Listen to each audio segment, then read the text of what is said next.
day, everyone. Guess what today is? Anyone?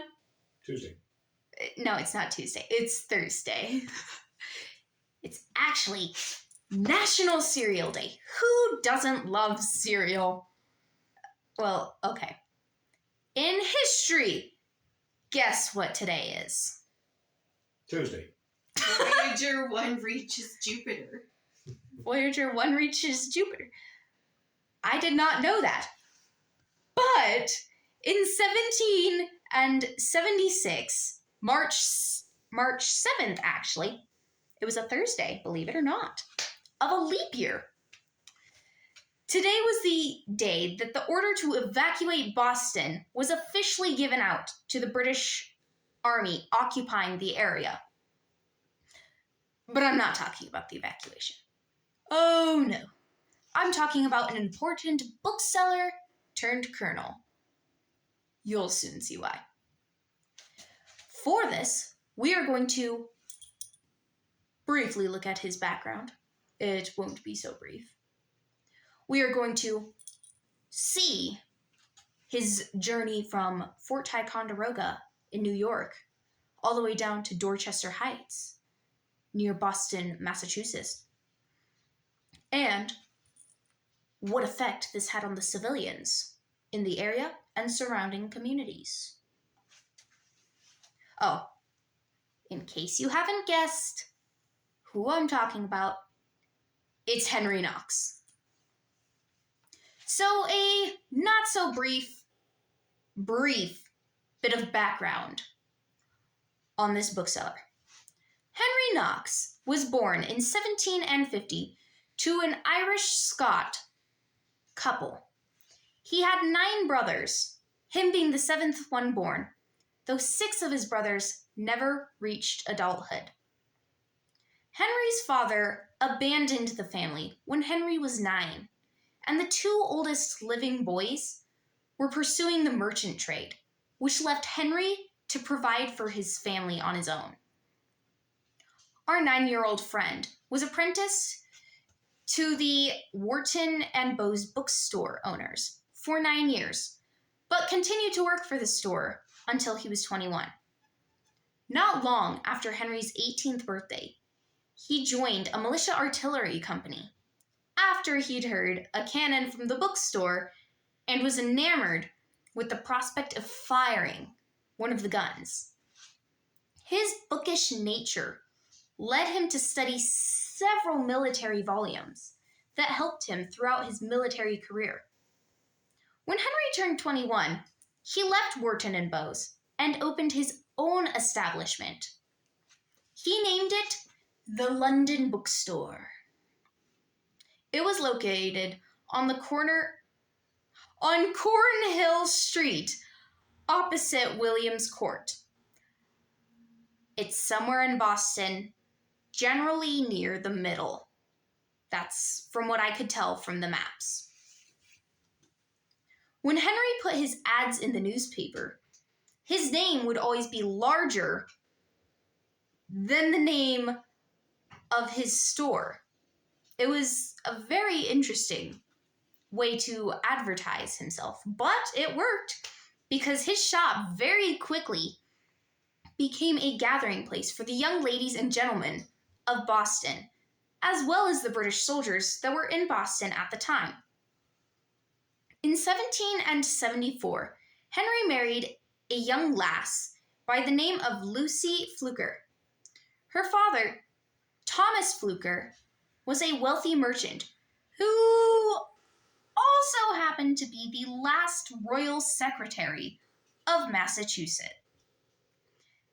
Henry had many struggles in persuading the Tory Secretary Fluker to allow Henry to marry Lucy. Secretary Fluker reluctantly agreed and tried several times to win his new son-in-law over to the Loyalist cause, even going as far as to offer Henry a commission in the British Army that Secretary Fluker himself had got for Henry. However, Henry Knox was a very firm patriot, and he declined the commission. And shortly following the bloodshed at Lexington and Concord, him and Lucy fled Boston, where Henry joined the artillery crew in the newly forming New England Army, later called the Continental Army. So, what does this background really have to do with Henry? Well, we know that he was obsessed with cannons and military. He read several volumes. And this did well for him, because in November of 1775, Henry, who was now a colonel of the artillery regiments, proposed a daring plan to George Washington, who was in charge of the Continental Army by that point. His idea was to bring the artillery that was sitting somewhat useless and gathering dust in Fort Ticonderoga down to Boston for the Continental Army to use against the British troops. General Washington trusted Colonel Knox's judgment on this daring idea and agreed to it, putting Henry in charge of the expedition. By November 16th, Colonel Henry Knox was headed to Fort Ticonderoga with his 19-year-old brother William, who had joined the army not long after Henry had. But wait a second. Why do they have artillery up in Ticonderoga if they could use it down in Boston? Well, for one, Fort Ticonderoga had only been taken by the American soldiers earlier in 1775, shortly after the bloodshed at Lexington and Concord. A colonel from Connecticut by the name of Benedict Arnold joined up with the Green Mountain Boys, a Vermont and New Hampshire militia led by Ethan Allen to go and take Fort Ticonderoga. There were not very many British soldiers there, and the artillery there would be very useful for the American cause. Arnold and Allen were able to take the fort by surprise, thus securing the artillery for the Continental Army. This caught Congress off guard because at that point, the Continental Army had not exactly been formed. It was still the New England Army down in Boston, with a few other militias joining here and there. But as the army did form, Congress started looking towards Ticonderoga, but it was a very risky venture. No one was volunteering to do it, and they couldn't exactly just send someone who wasn't going to do it up there. That just would not have worked. But Henry Knox suggested it.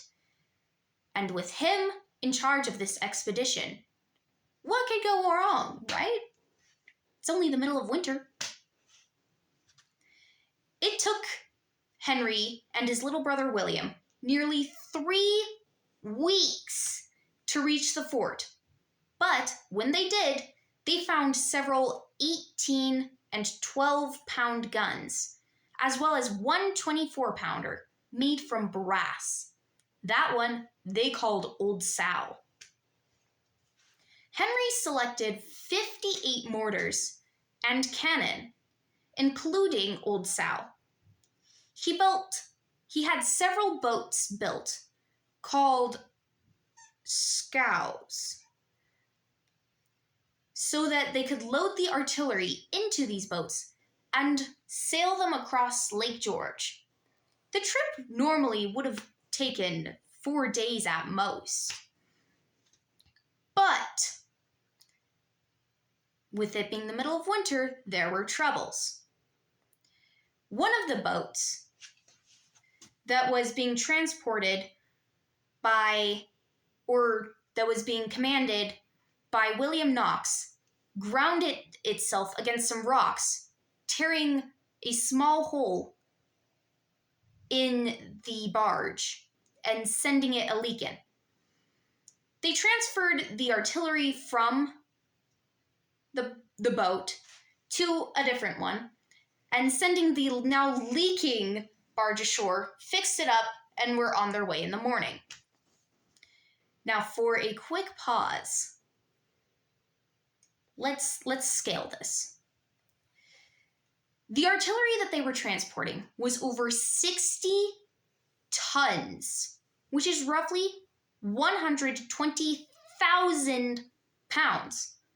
That's like having 600 refrigerators that weigh 200 pounds each on wagons or boats, whichever one you put. They were transported by both. And Lake George wasn't a very short lake either. It was 30 miles from Fort Ticonderoga all the way to Fort George, where their target was for their first leg of the journey. The wind for about an hour was favorable, but after that, the weather was not for them. It took them 8 days to reach the fort because of the weather. And there were, parts of the lake was not covered in ice, had ice chunks floating around. Some of them were smaller, and some of them were slightly larger. But once they had made it across the lake, they were able to load the cannon mortar into sleds so that they could trek from Fort George down to Albany, New York. But lo and behold, the cold weather that Henry was hoping for was leaving. It's the middle of December. The weather had once been warm enough. The weather was warm enough that snow was melting, which is not good for sleds. And the ice on the rivers was melting and getting so thin that it's not even safe to put a human on that ice. Now, to put this into context, they were trying to transport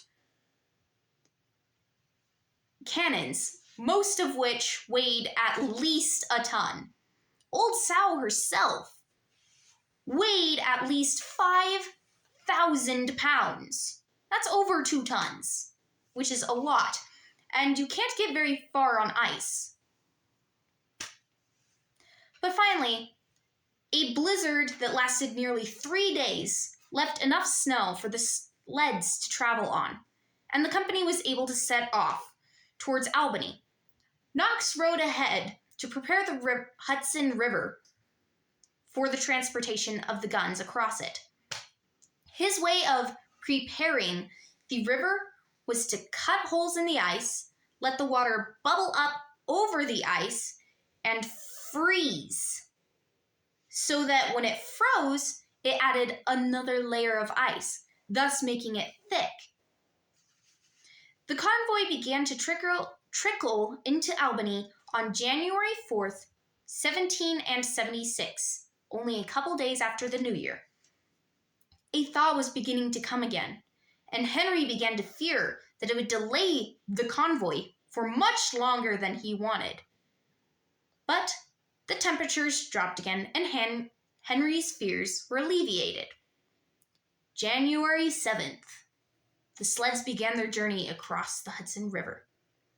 Only a dozen of the sleds carrying these guns had made it across when an 18-pounder cracked the ice around it and sank into the water, leaving a 14-foot circle hole, not perfect circle, but a circle-shaped hole where it had sunk. Thankfully, it was not far from the shore, and its cracking the ice and sinking didn't faze Henry, who set about trying to retrieve the gun from its place at the bottom of the Hudson River. It took all day, but with the help of the citizens, the cannon was pulled out safely on the other side. January 9th came, and the convoy was back on the move. They still had over 100 miles to go, but Henry was determined to get the artillery to Washington as quickly as possible. This last leg of the journey was by far the hardest. Another thaw happened, which they had to wait for more snow. There was a broken sled. Can't move that piece of artillery without that sled. And one town they stopped in had some pretty gun-crazy citizens who wanted to hear Old Sal fire. And so they humored the citizens and demonstrated the gun firing. But the citizens then insisted upon a toast to the demonstration, which delayed the procession again. And this procession had to move up mountains. Granted, they weren't as big as our Rocky Mountains are, but when you're moving pieces of artillery that are at least a ton each, that can get pretty rough. Uphill with only ox and sleds. This kept Henry from going as fast as he'd wanted. But after the convoy crossed the Connecticut River at Springfield, Massachusetts, Henry felt that he was close enough to Boston to be able to haul the guns at a decent pace should Washington order it, but far enough away that the British wouldn't discover them. He left the artillery in a town called Framingham and rode ahead to meet with Washington. March 4th, 1776, this same artillery that Henry had brought over 300 miles of rough terrain was moved to Dorchester Heights. Overnight, the soldiers of the Continental Army worked to put those cannons and mortar into place, into the fortifications they were building. And when the city of Boston woke up the next morning, March 5th, everything was in place. Oh, and in case you're wondering, March 4th is both National Sons Day and National Grammar Day, just in case you were wondering. So by now you're probably wondering, what effect did the moving of the cannons have on the civilians of Boston and the surrounding communities? Like, what does this have to do with reenacting personas? I'm glad you asked. Take a guess. Yes, you in the back. What is that you're saying? Monkeys. I can't hear you very well. I'll come back to you later. Here's the answer. The citizens in the surrounding towns would come out and line the roads to watch both the Continental soldiers and Henry Knox's procession move the artillery or build fortifications. They would stand on the roadsides. You probably had little boys with sticks wishing that they were those guys, that they could fire the guns. Or you had mothers who worried maybe they had a son that was in the army, or a husband, or a brother. And you had daughters and girls that were the same, hoping that this moving of artillery was not going to cause more bloodshed.